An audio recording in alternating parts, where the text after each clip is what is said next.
Très chers amis, bonjour. Je suis heureux de vous retrouver pour partager cette réflexion avec vous que je vais dédier à mon père Bernard.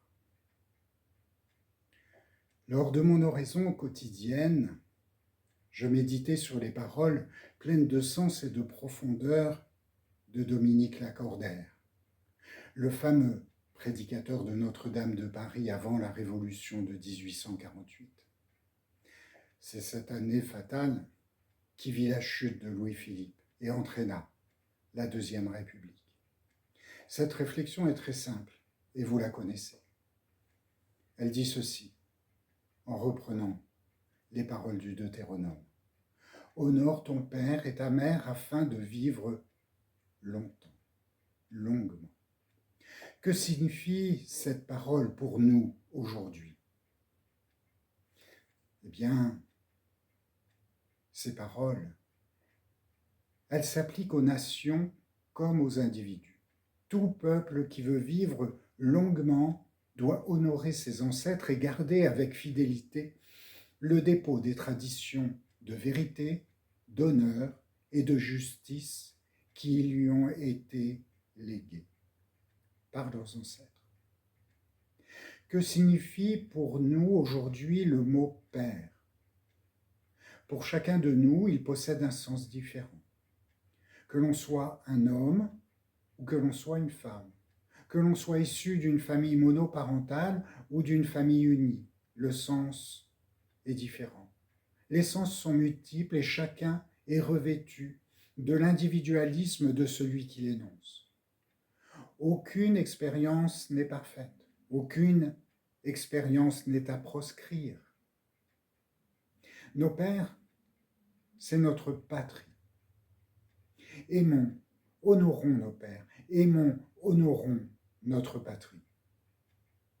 Mais pour combien le mot patrie a-t-il un sens où tant d'expatriés abondent dans nos rues, avec leurs histoires à chacun, avec leur misère et avec souvent leur désespérance?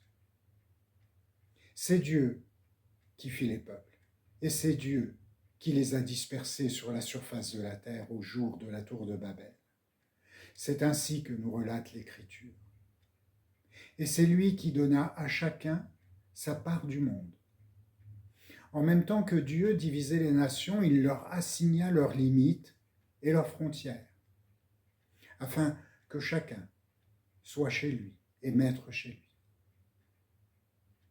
Mais il va au milieu d'elle une société universelle et éternelle, une société où la spiritualité dominerait l'animalité naturelle des hommes afin qu'ils ne se déchirent pas et qu'ils poursuivent son œuvre. Il a voulu une société qui ne connaîtrait ni frontières ni limites, qui s'étendrait dans tout l'univers, une société sans bornes et sans fin, une société universelle. Une société issue de la tradition du livre, d'un seul livre, pas de deux, d'un seul, mais un seul à chacun, pour la part du monde qu'il avait reçue, car Dieu est équitable. Le Christ est venu nous enseigner la suite de la loi universelle. Il nous laissa à travers les évangiles cette formidable idée qui révolutionna le genre humain. Soyez charitables et fraternels les uns pour les autres, en élevant vos esprits et vos cœurs, et vous serez ainsi universels et dans l'œuvre de Dieu. Ainsi, nous appartenons tous à deux cités et sommes soumis à deux puissances. Ainsi, nous avons deux patries, la cité éternelle et la cité terrestre, la cité des hommes et la cité de Dieu chère à saint Augustin. La puissance spirituelle, la puissance temporelle. De même, la patrie à laquelle nous appartenons par la chair et le sang et la patrie à laquelle nous appartenons par la foi et la grâce. La patrie qui nous distingue et nous sépare des autres peuples et la patrie dans laquelle tous les autres s'embrassent et se confondent. Énoncées comme cela, ces deux patries ne devraient pas être ennemies. Au contraire, elles devraient s'aimer comme l'âme et le corps s'aiment. Elles devraient être unies comme l'âme et le corps sont unis. Voyez comme cela est relatif et précaire.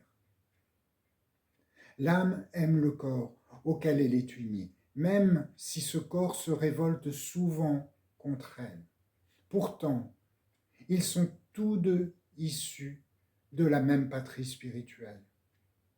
On le néglige trop souvent au profit de contre-vérités et de faux discours tendant à séparer l'un de l'autre, en l'invitant à croire que cette émancipation est une liberté. Mais où est donc l'acte de conservation, l'acte conservatoire? Celui qui devait rendre le corps et l'âme jumelles de la création, source de la véritable évolution. Celle qui libère, celle qui anoblit, celle qui devait faire de nous des êtres de lumière pleins de foi et de vérité. Où est-ce donc? Eh bien, mes frères, sachez que l'ennemi des hommes veille. Le diable ne dort pas. Satan aime la patrie temporelle où il a été relégué. C'est sa demeure, son lieu de pouvoir et de prédilection, c'est là où il nous enchaîne, nous qui devions être son gardien. Là, les choses se sont inversées à notre détriment. Il le fait tranquillement, sans bruit, sans heurts, sans grincement de dents. Il le fait naturellement et simplement parce qu'il est le père du mensonge. Il sait nous proposer ces friandises, des friandises au sucre ultra transformé, si alléchant néanmoins.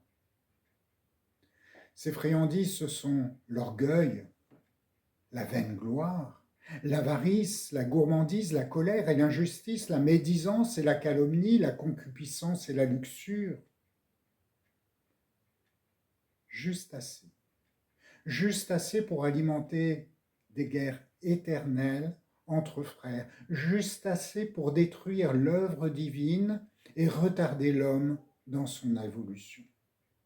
Et pour que, chaque jour, la porte du jardin d'Éden recule et recule sans fin. L'amour de la patrie céleste semble n'avoir qu'un seul et même but commun, celui qui, le premier, purifie, élève et sanctifie pour la gloire éternelle de l'amour et du partage. Oui, mes amis, il y a un patriotisme saint, un patriotisme consacré par la foi, un patriotisme surnaturel, un patriotisme couronné par la grâce.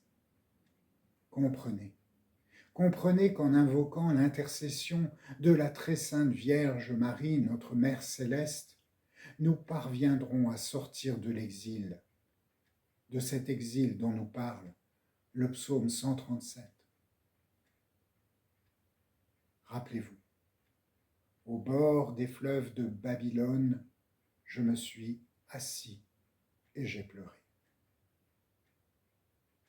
Retirez-vous, mes frères, retirez-vous un instant de ce monde, juste un instant, pour vous livrer au rosaire de la miséricorde.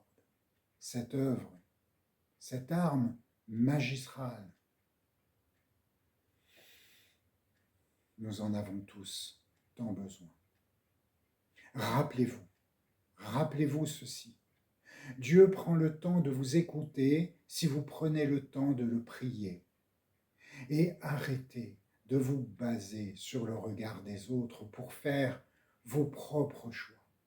Vous irez sûrement plus loin, ou au moins là où vous deviez sûrement aller. que ces quelques minutes vous soutiennent et vous accompagnent, et que le Saint-Esprit soit toujours avec vous. Amen, amen, amen. Que la paix du Christ et que son amour charitable pour les hommes soit avec vous. À très bientôt, frères et sœurs.